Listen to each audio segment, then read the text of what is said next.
Keir Starmer, this is for Gaza. You have paid and you will pay a high price for the role that you have played in enabling, encouraging and covering for the catastrophe presently going on in occupied Palestine in the Gaza Strip. This is my video update on this Friday afternoon, March the 1st. Let's talk about some news. And let's start things off with George Galloway. How about George Galloway winning the Rochdale by-election? And he is heading back to the British Parliament. So congratulations to Mr. Galloway. And this is, I consider this positive, very positive actually. You will have someone in the Parliament speaking truth to power. So that is some good news that happened yesterday. And since we are talking about speaking truth to power, oh, the rain's really coming down now, huh? Since we are talking about speaking truth to power, let's discuss Emmanuel Macron, the little Napoleon. He visited the Olympic Village, the 2024 Olympic Village outside of Paris, and Macron was asked about the statement that he made a couple of days ago, where he said that the collective West should put boots on the ground in Ukraine and fight Russia.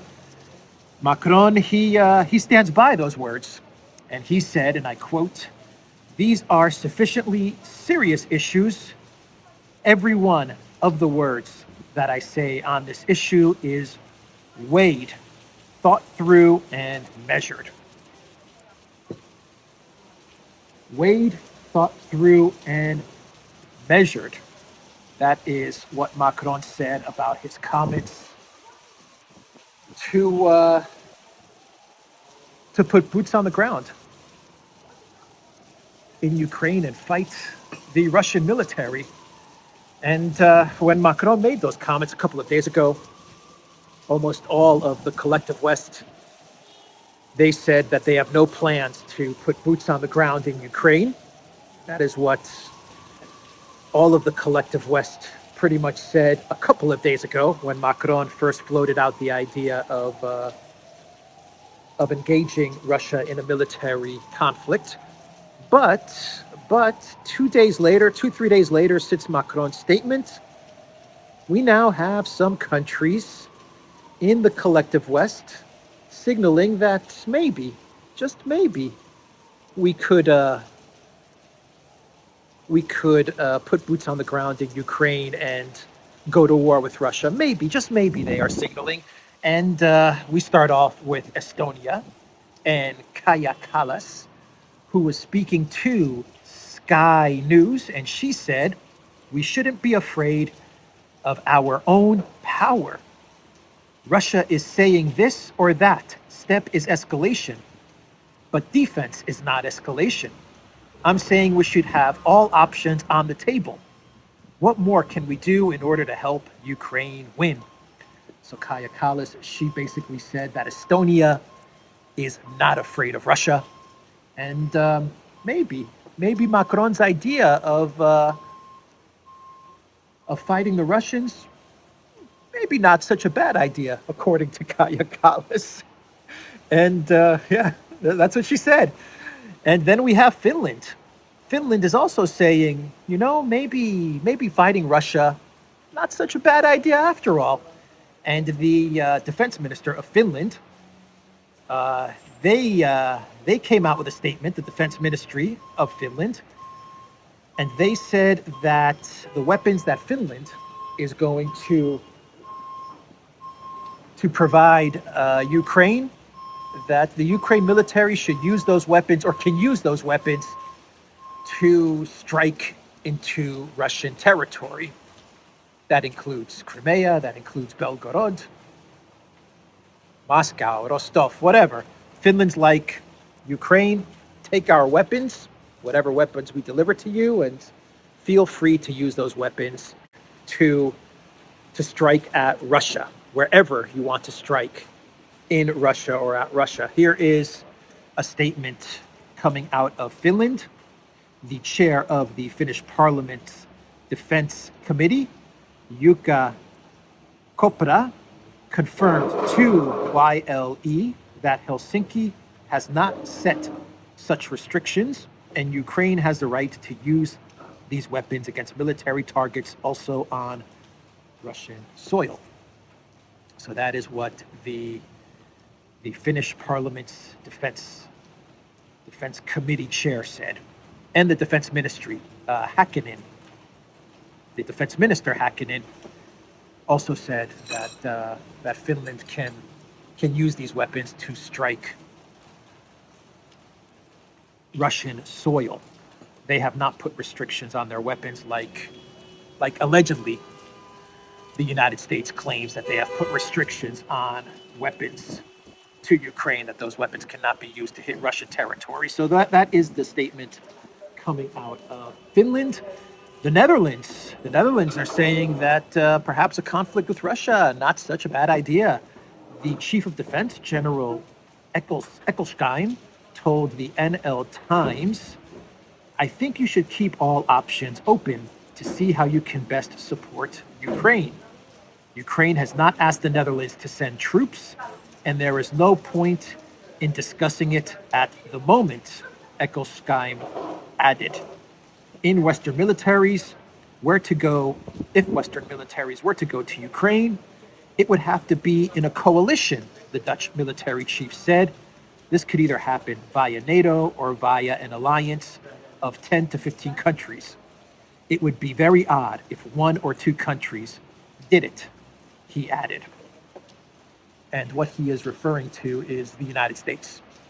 That is what the Chief of Defense of the Netherlands, that is what he is talking about. Europe cannot engage with Russia in a conflict without the United States. So that is the statement from the Netherlands. Maybe Macron has a point. Maybe it is time for Europe to get more involved in the conflict in Ukraine, and maybe if Europe starts talking about conflict with Russia, then perhaps the United States will jump on board, right? Is that the thinking that is going on here in Europe? Is this a way to bait or to pressure the U.S. into getting involved in a conflict with Russia? Perhaps. Canada, they also signaled that they could be open to sending their military into Ukraine, but just a little bit of military, not a lot, just a little bit. Canada is open to sending a limited number of military personnel to train Ukraine troops within Ukraine, so long as such an operation took place far from the front lines of the war with Russia in a clear, non-combatant role, the defense minister said. So you see a pattern going on here? I see a pattern going on here, no doubt about it. First off, the European leaders and the leaders in Canada, they are now coming out with these statements now in favor of what Macron said. They're not so much against what Macron said anymore. They're now coming out with statements saying, you know what Macron said, we could be on board with this thinking, but they are signaling that they could be on board with this thinking if other countries got involved. And what they mean by other countries is they mean one country, the United States. So they're coming out with this rhetoric about escalation with Russia, about boots on the ground, in order to get the United States to commit more to Project Ukraine and to perhaps also say, you know what, we're with you. We're with you, Europe. Let's get 61 billion to the Zelensky regime, and let's think about putting boots on the ground in Ukraine. That's why you're now starting to see Estonia, Finland, the Netherlands, and Canada start to warm up to the idea that Macron floated out a couple of days ago. But you also see a pattern forming, which is very similar to the pattern that we saw at the beginning of the special military operation, which is that when the conflict started, all the countries in the collective West, including the United States, they said that they are absolutely against sending weapons to Ukraine. They're only going to, and Macron made this point as well at the event that he held 2 days ago, and I talked about this in a video that I made 2 days ago.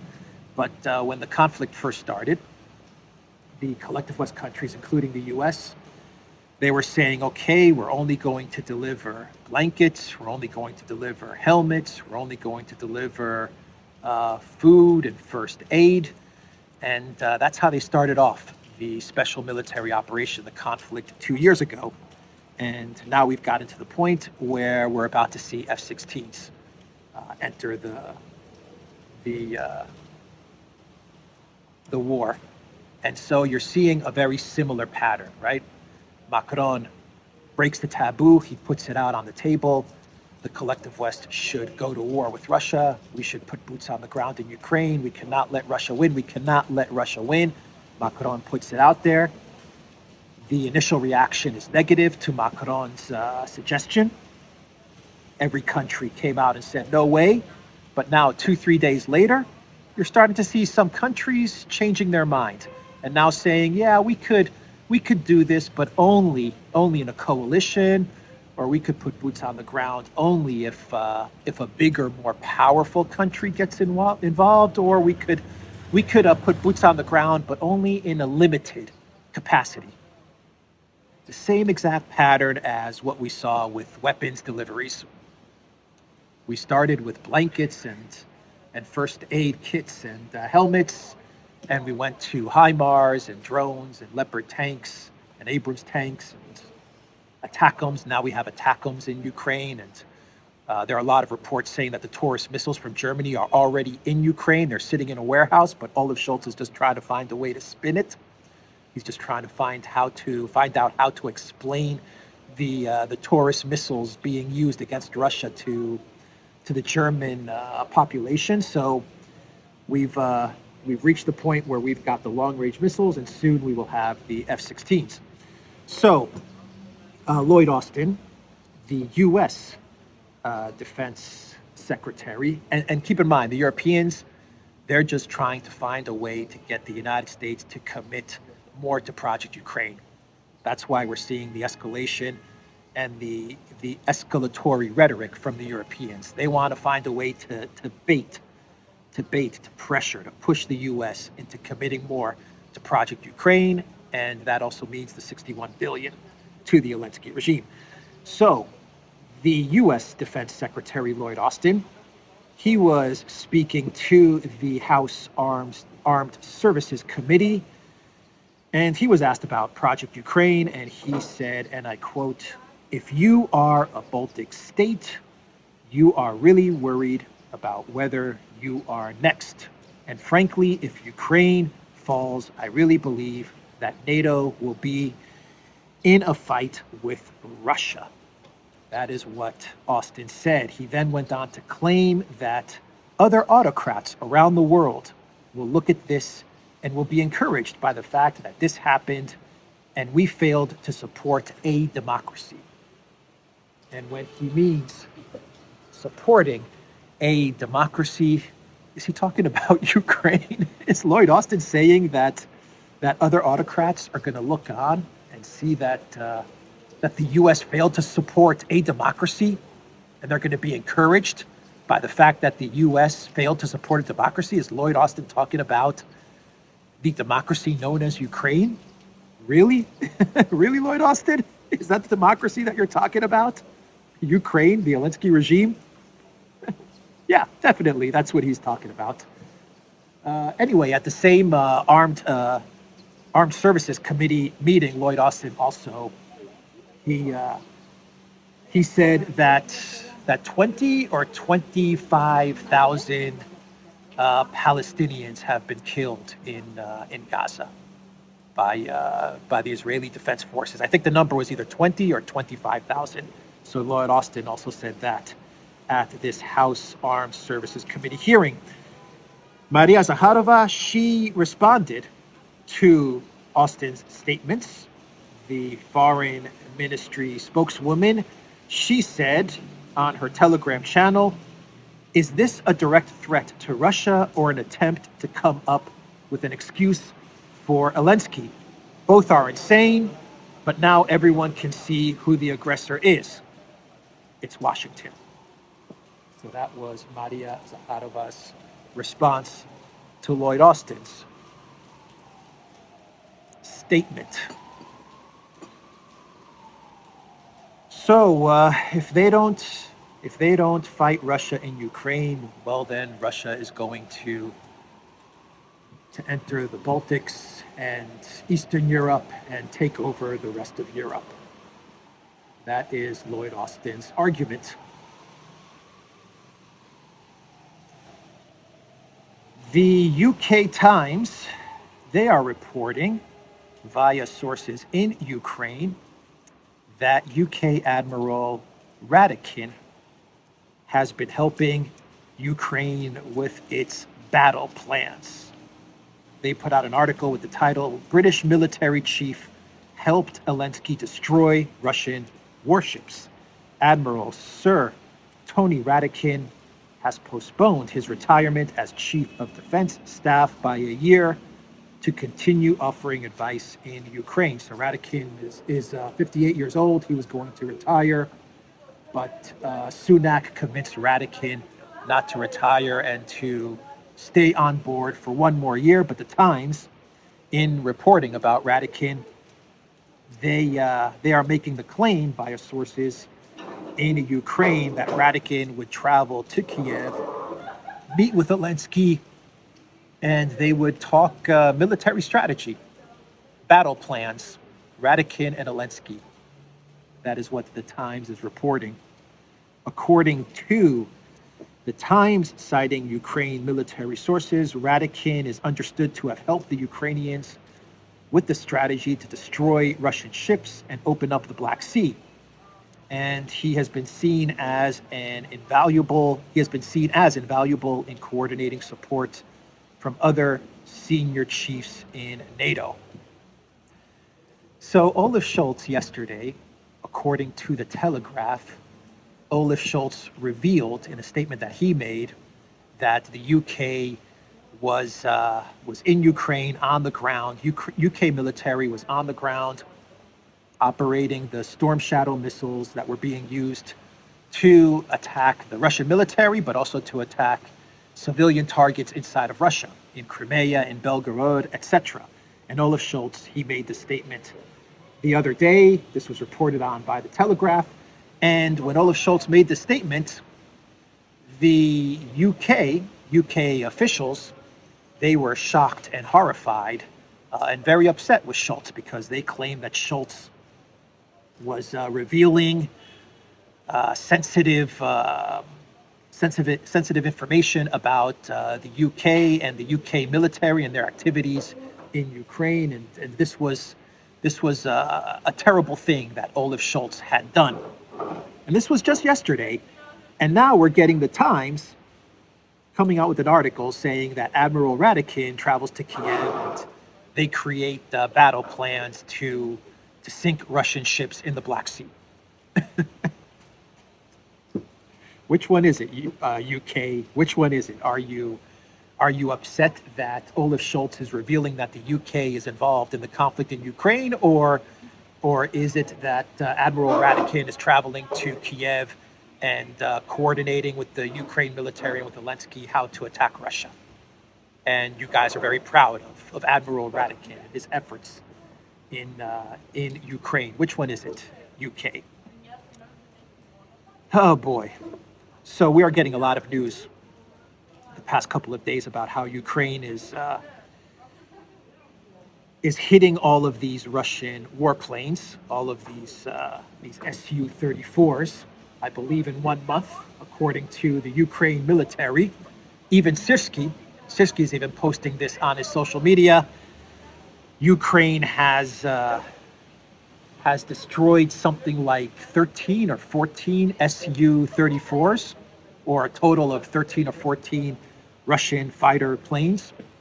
And this is a huge military accomplishment. And out of nowhere, over the past month, it seems that Ukraine has magically found the way to take down Russian fighter planes.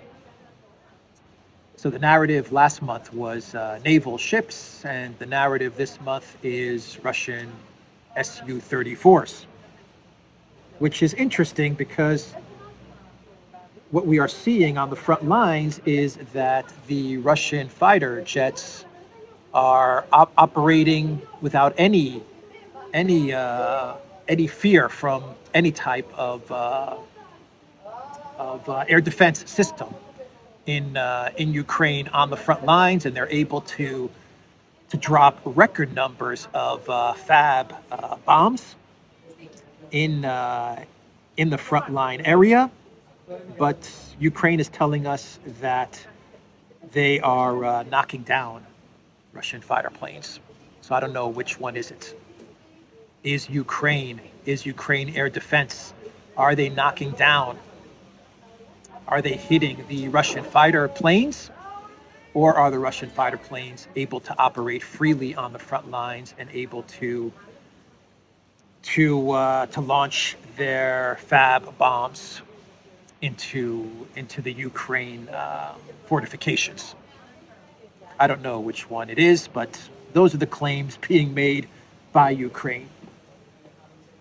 Naval ships, that was the narrative. Naval ships were last month. Naval ships are old news. Now it's Su-34s. Anyway, Peskov, he replied to, he gave a reply, he gave a comment connected to the statement from the Times, to what Admiral Radakin's involvement in the conflict in Ukraine. And Peskov said, in general, it's no secret that the British really provide different forms of support to Ukraine, people on the ground and intelligence and so on and so forth. That is, they are actually directly involved in this conflict. And then Peskov said that the Kremlin doesn't have specific information related to Radakin, but probably our military knows about this. So according to Peskov, no shocker, no surprise that Radakin is traveling to Kiev and he is involved in the military planning in this conflict, and the military probably has a lot more information as to how deeply involved the UK is with regards to the conflict in Ukraine. So the Kremlin is not surprised. I don't think people watching this video are surprised. I'm not surprised of the UK's involvement, but it's still interesting to see the Times reporting on this, especially after yesterday's outrage over Olaf Scholz's admissions of the UK's involvement in Ukraine. Anyway, that is the comment from the Kremlin. Moving on here, we had news today, and I can't confirm this. I will say that these are rumors until I hear this audio recording. But the news came out today that the editor-in-chief of RT, Margarita Simonyan, has an audio recording of German military officials talking about blowing up the bridge in Crimea. Margarita Simonyan, editor-in-chief of RT, and Rosia Sevonia, Sputnik's parent media group, said she had obtained an audio recording of high-ranking officers of the German Bundeswehr discussing how they will bomb the Crimean bridge. And I believe in this statement from Margarita Simonyan, the German military officials were also discussing how involved US and UK military officials are in the conflict in Ukraine. They were talking about how the UK and the US are very involved military is very involved in the fighting going on in Ukraine. Anyway, she says she has this audio. Let's wait and see. Let's wait and see if we get to hear this audio recording, and if this audio recording is authentic, and what exactly this audio recording reveals. Very interesting statement from the editor-in-chief of RT. Now let's move on to, we'll do one more story, and then we'll get into clown world territory as the rain continues to come down. So let's talk about Putin's State of the Nation address. It was the longest, I believe, the longest State of the Nation address that Putin has ever given. Something like 2 hours and 20 minutes. He spoke for 2 hours and 20 minutes. Wow. No problem if you're Joe Biden.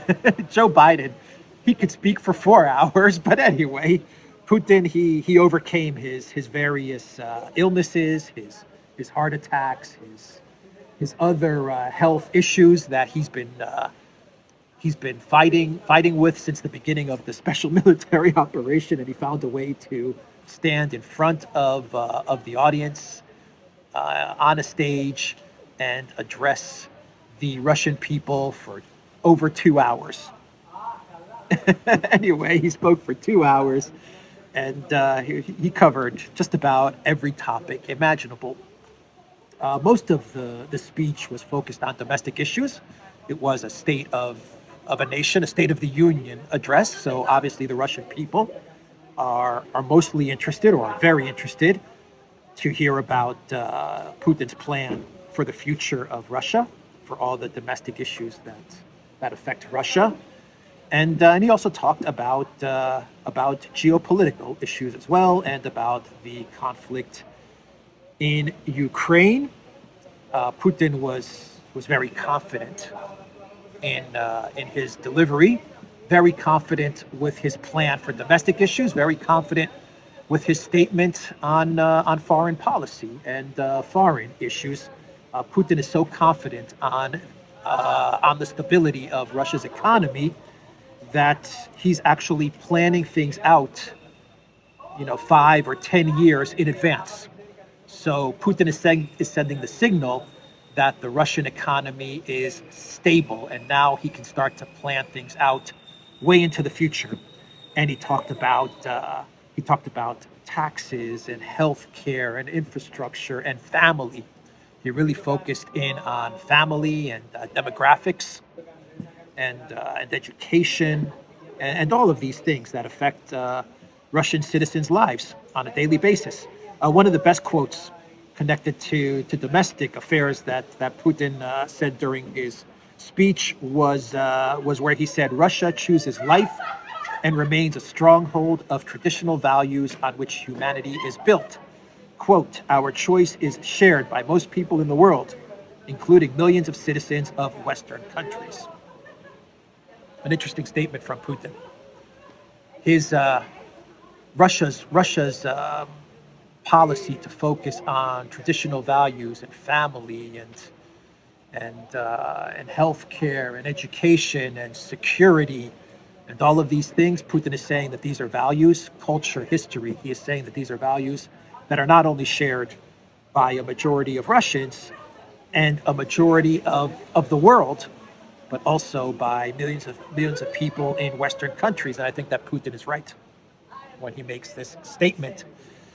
Putin also talked about the global majority. We're going to be hearing that term a lot now.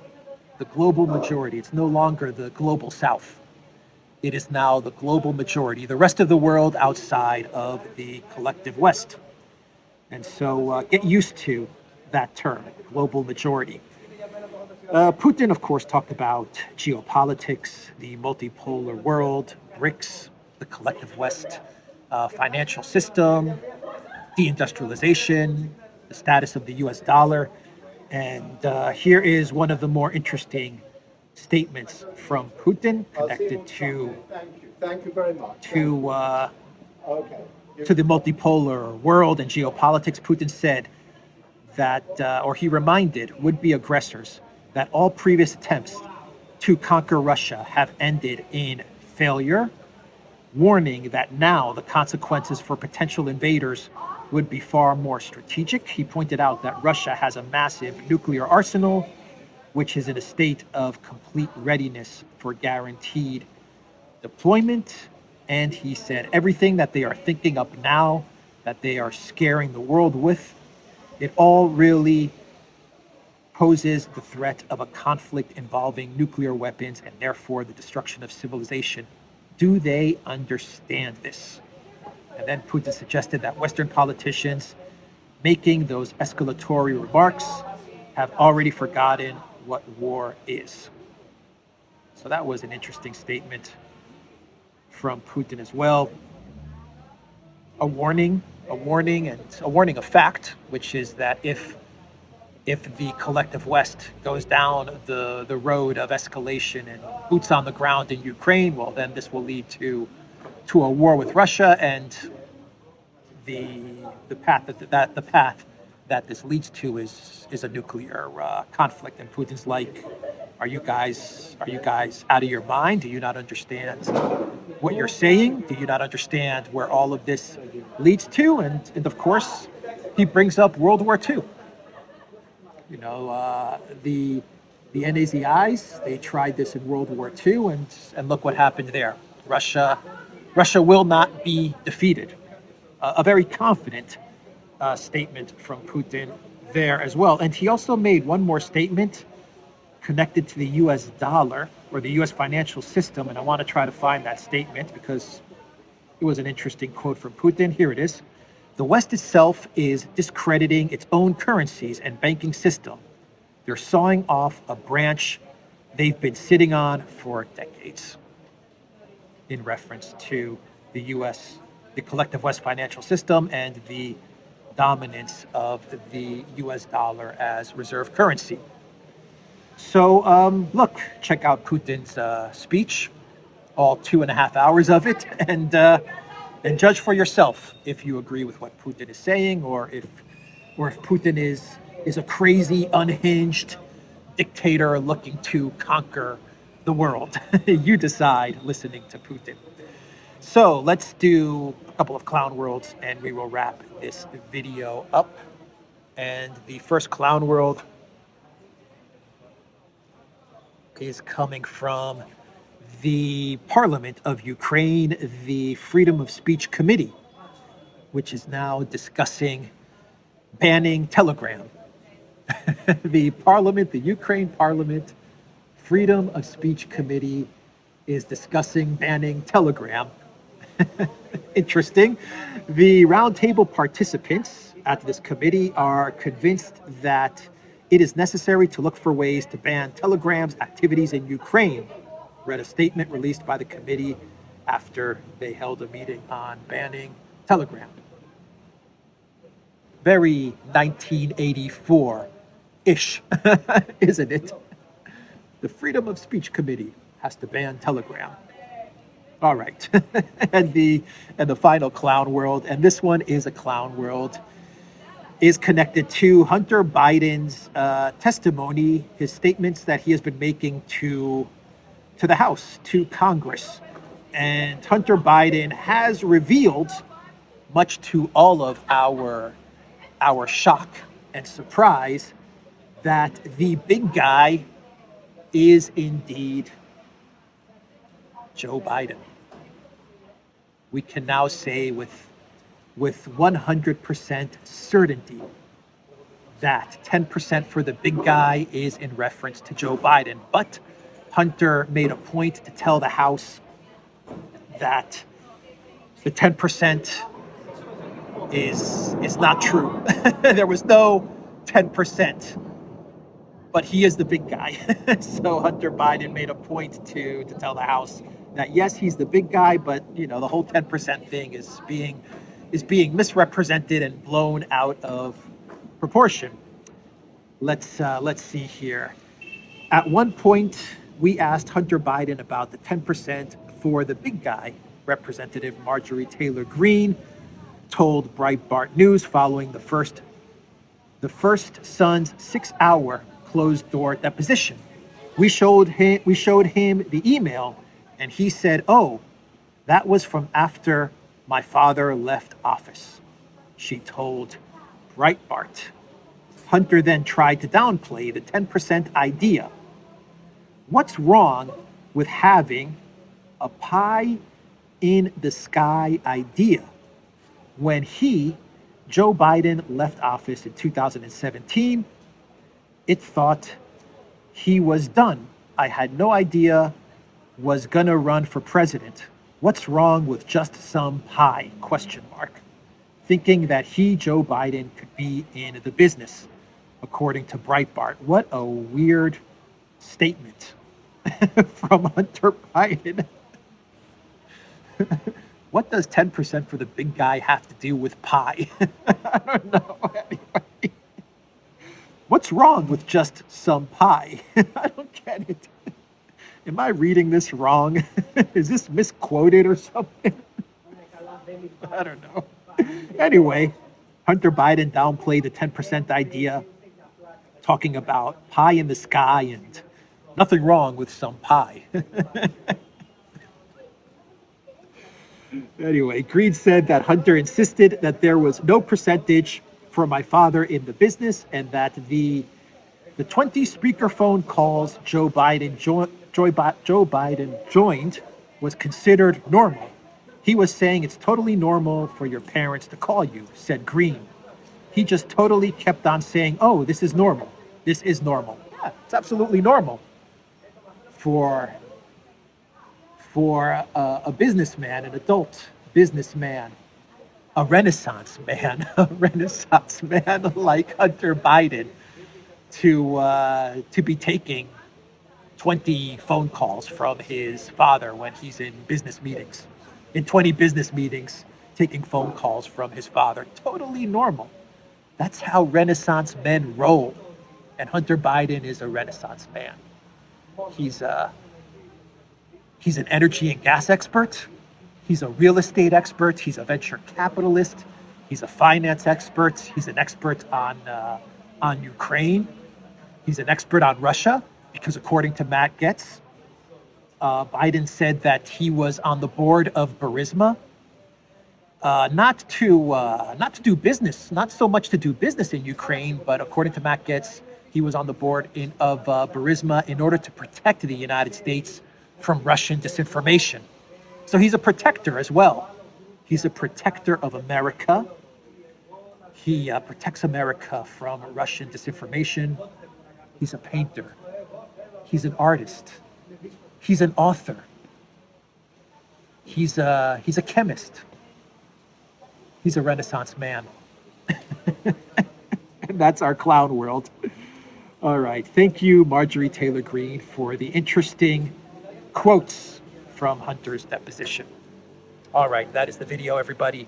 TheDuran.locals.com. We are on ODYSEE, BitChute, Telegram, Rockfin, Twitter X, and what else? TheDuran.locals.com, Twitter X, Rockfin, ODYSEE, and that's it. And go to the Duran shop. 15% off all t-shirts. Like this video, share this video, subscribe to this channel if you want. Take care.